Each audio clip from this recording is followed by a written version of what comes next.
It's always been like this. No one at home, just me and my thoughts.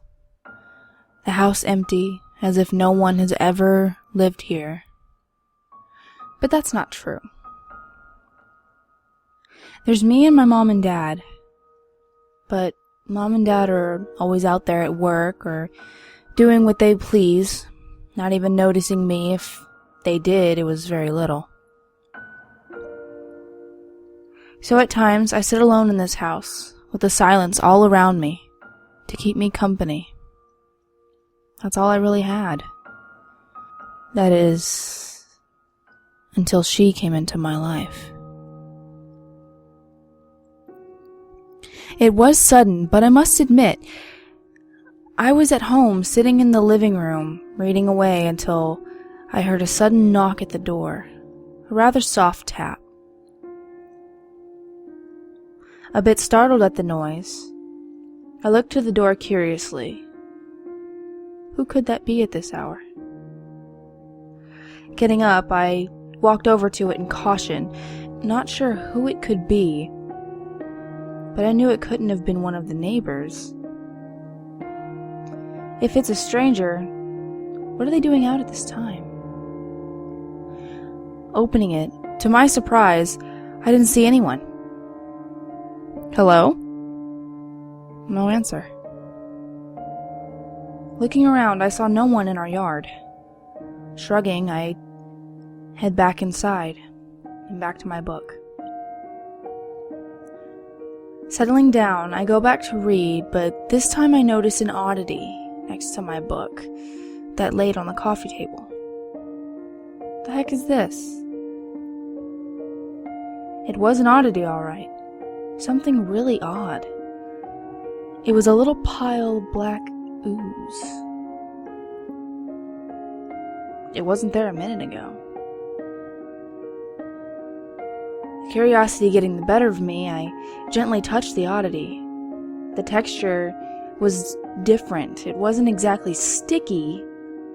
No, it was like silly putty. Silly putty put a smile on my lips. I remembered playing with the stuff hours on end when I was a kid. It made me forget that I was alone in my life. Gently picking it up, I start to mess with the ooze.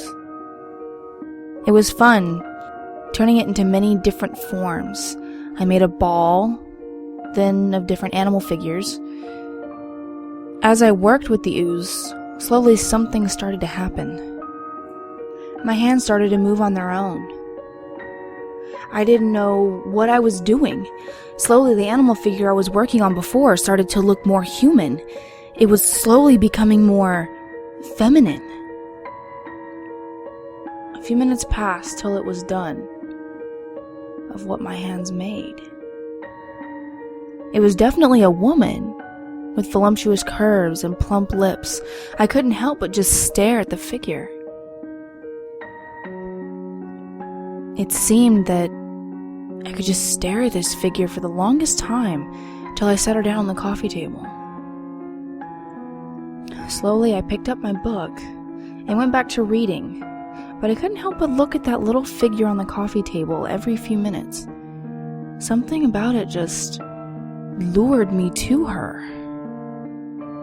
Slowly putting the book back down, I picked up the figure. Is it because I'm so lonely that I find you to be company?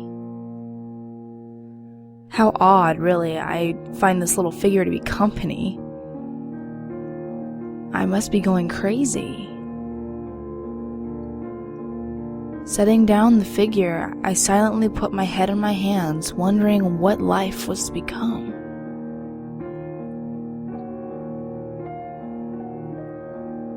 Now, I wouldn't think it's odd.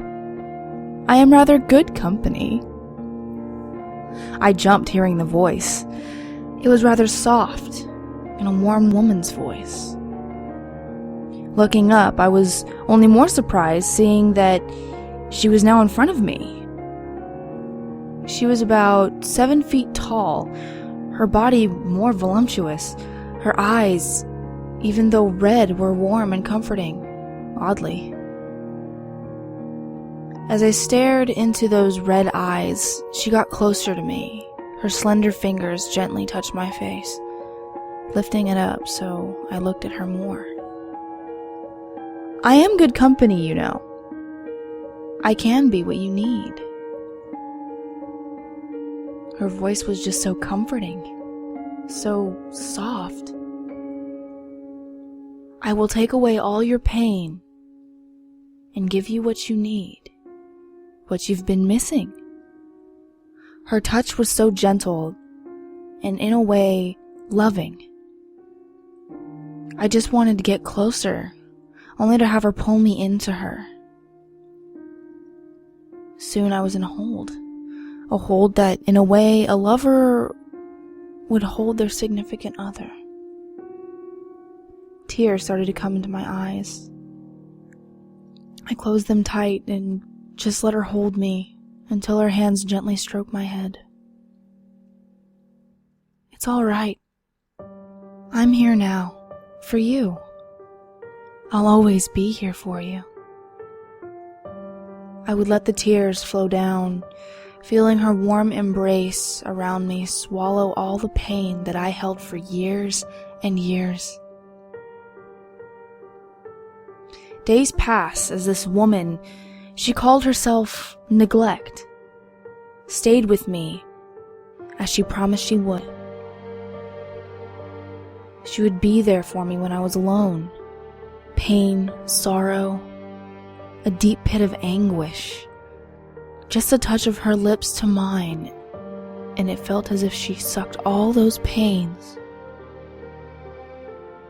I then wouldn't feel anything. Nothing, really. But she wouldn't come out or around me when my parents were near. I asked her why, but only to have her pull me close to her lips, lightly rub or touch mine. That would silence me. Soon, months pass, and I notice maybe it's just me.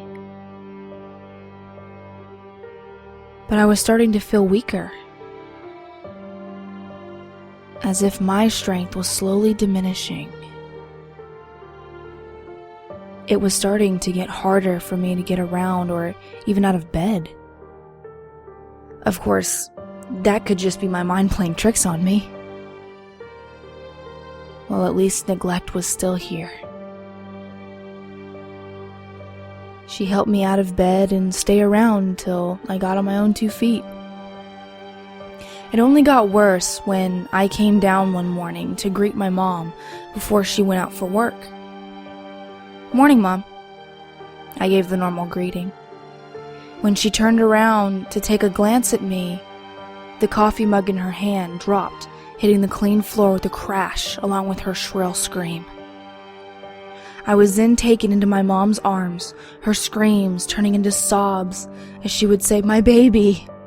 What happened to my baby? My baby!"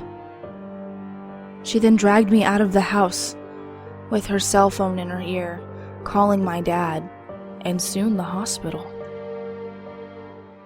Next thing I know, I'm in the hospital, doctors and nurses all around me. As I laid in the bed, they would all give me such a look of pity and disgust, as if I was to be a dead woman. But that can't be right. I felt just fine. Tired, but fine. Once admitted, I was only to be alone again. My parents can't stand the thought of their only child in the hospital, so they didn't stay long with worry eating them up. It was even more quiet. Once it was about nighttime, the doctors all went home and the nurses going through their rounds. I just lay there, staring at the wall. They didn't even stay for you for the night. How terrible. I could feel those familiar soft touches and gentle hands on my cheeks. Opening my eyes, there she was, staring at me with a smile on her lips, her eyes filled with warmth. There. I'm here for you. She'd bring herself down a bit, her lips rubbing to mine just barely. As that happens, I could feel something stuck out of me with such force, my eyes only to widen in fear and horror. I tried to reach out to her, but I was too weak. My arms, I couldn't move them. I could only stare into those eyes I grew to love. Those eyes.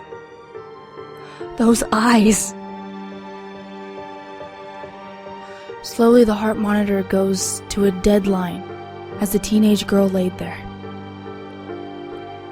As you would look upon her, her body had become frail, her skin so pale and thin as paper. Her eyes so sunken in, to tell the truth, she looked to be nearly a skeleton. As the deadline sound fills the room, the woman that has barely been by my side only smiles with that sickly sweet smile of hers. I promise I be with you until the end, didn't I? She softly chuckles, her hands slowly go down her body in a stroking motion, soon setting them upon her chest. Thank you. A loud, sickening crack could be heard throughout the room as blood covered her claws and fingertips. Thank you so much for the meal.